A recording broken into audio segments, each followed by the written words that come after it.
పాపము చేయవాడు పాపమునకు దాసుడు. ఇప్పుడు అర్థమైందా?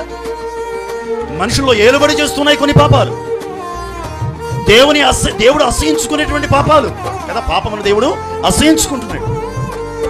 దేవుడు అసహించుకునేటువంటి కార్యాలు మన ప్రవర్తన, మన నడత, మన నోటి మాట, మన క్రియలు దేవుడు అసహించుకునేటట్లుగా ఉన్నాయా?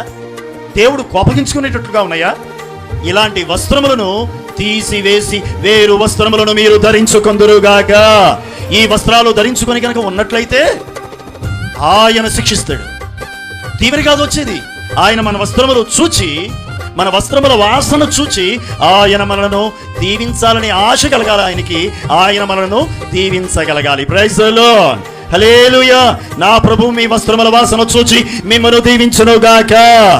ఒకవేళ గర్వము, అహంకారము, బలత్కారం అనే వస్త్రములు ధరించుకున్నారా? వాటిని తీసి వేరు వస్త్రములను